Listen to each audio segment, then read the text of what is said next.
Hello students, welcome to Sriji Public School online classes and in 11th business studies under chapter number 2 that is forms of business organization. Our today's topic is partnership and its features. The first question arises, what is partnership, or we can say what is partnership business? Partnership business is that business in which two or more than two persons run some business, earn some profit by that business and distribute that profit among themselves. Partnership business is that business, in simple way we can say partnership business is that business in which two or more persons run any business, earn profit by that business and share that profit among themselves in the agreed ratio. So that business is known as a partnership business. If we talk about definition of partnership, according to Partnership Act 1932, Partnership Act 1932 क्या कहता है definition इसकी? Partnership is the relation between two or more persons who have agreed to share the profits of the business carried on by all or any of them acting for all. Partnership relation है दो या दो से ज्यादा व्यक्तियों के बीच में जो एग्री हुए हैं प्रॉफिट शेयर करने के लिए किसी बिजनेस के, और वो बिजनेस या तो सभी मिलके चलाएंगे या उनमें से कोई एक चलाएगा सभी की तरफ से.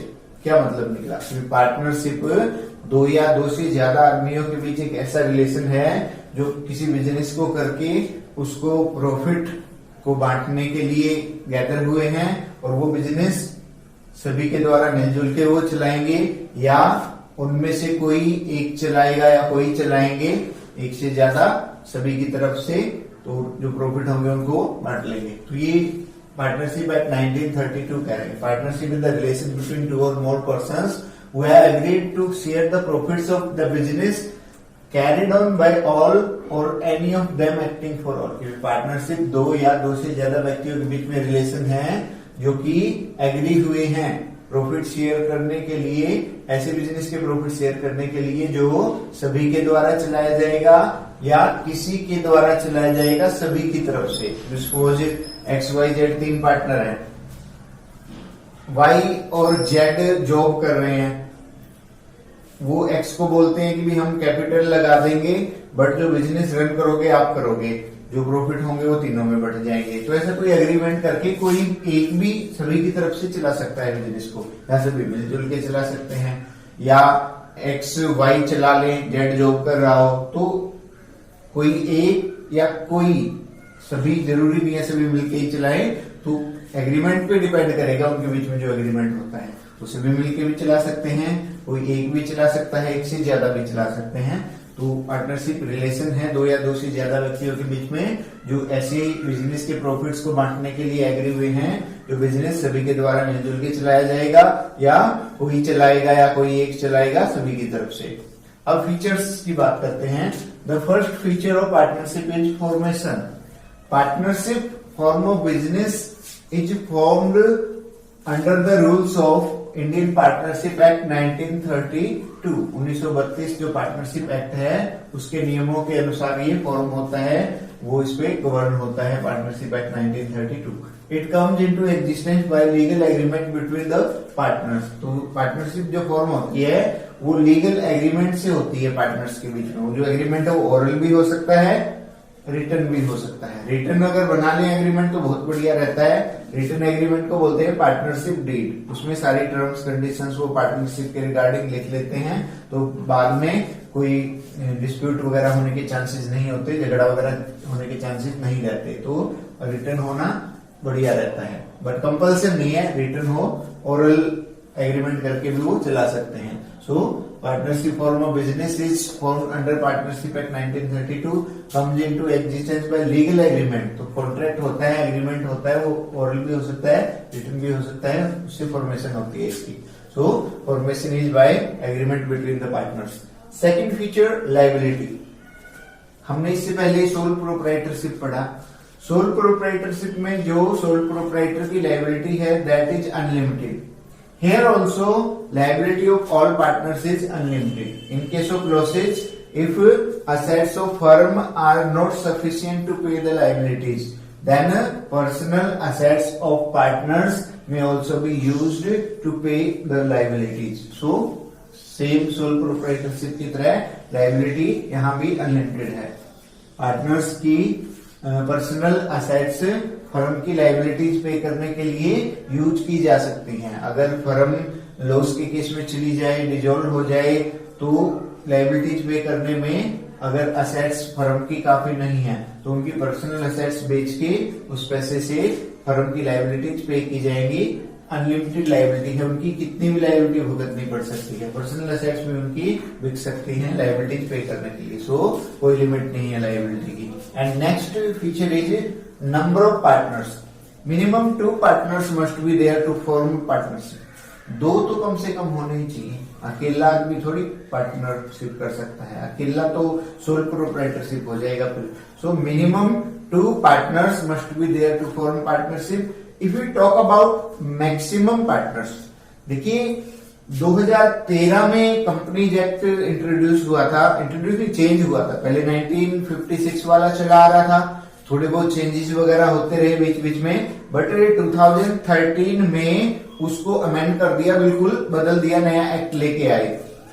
2013 में जो रखा गया कि पार्टनरशिप में मैक्सिमम मेंबर 100 रहेंगे, बट गवर्नमेंट जो प्रेस्क्राइब्ड करेगी टाइम टू टाइम वो अप्लाई होगा साथ में. तो अब गवर्नमेंट ने 2014 में जब अमेंडमेंट हुआ उसमें थोड़ा बहुत, तो जो 2014 रूल 10 में उसकी जो फिलहाल गवर्नमेंट ने प्रेस्क्राइब्ड नंबर रखा है वो 50 रखा है. ठीक है, आई रिपीट, मिनिमम 2 होने चाहिए. मैक्सिमम की अगर बात करें, 2013 वाले एक्ट ने क्या कहा, भी 100 हो सकते हैं, 100 मैक्सिमम हो सकते हैं, but government time to time इसको प्रेस्क्राइब करेगी मैक्सिमम कितना हो. तो वो गवर्नमेंट ने एट प्रेजेंट 50 प्रेस्क्राइब किया हुआ है. कब? 2014 में अमेंडमेंट करके उसमें रूल लाके रूल 10 के अकॉर्डिंग, तो ये 50 एट प्रेजेंट चल रहा है. So we can say minimum 2 partners should be there and maximum according to rule 10 of Companies Act 14 we can say, जो रूल्स वगैरह होते थे उसमें, तो उसमें 50 at present maximum number of member partners हैं in case of partnership. So minimum 2, maximum 50. And next feature is profit sharing. It's compulsory for all the partners to share profits in the firm. If some partner is not sharing profit, then that partner cannot be called partner. अगर कोई profit में हिस्सा ही नहीं ले रहा है तो उसको पार्टनर नहीं हम कह सकते. प्रॉफिट में हिस्सा लेना जरूरी है ऐसे पार्टनर्स के लिए.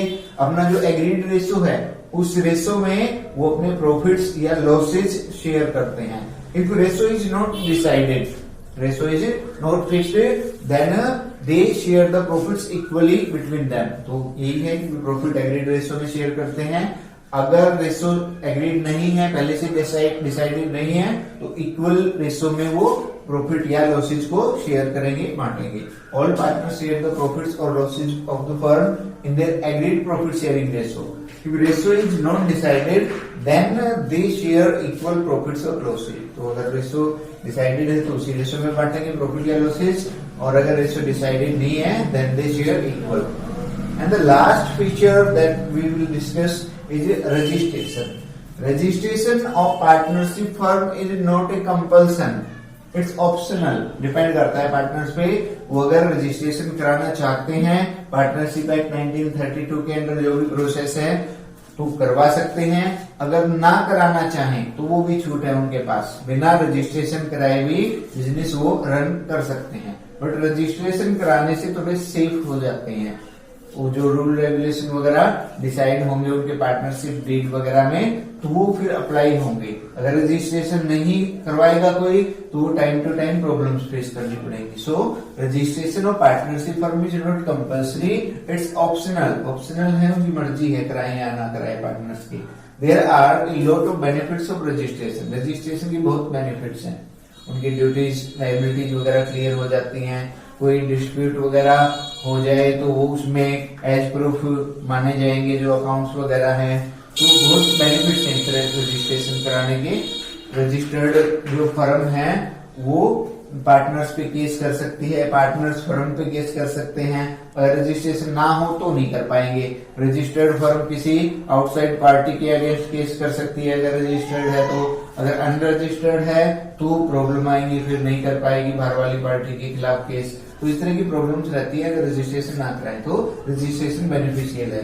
सो partners prefer to get their firm registered. तो यही लास्ट पॉइंट में रजिस्ट्रेशन कंपल्सरी नहीं है, ऑप्शनल है, बेनिफिशियल है। रजिस्ट्रेशन कराना इसलिए पार्टनर्स अपनी फर्म को रजिस्टर करा लेते हैं। Thank you very much.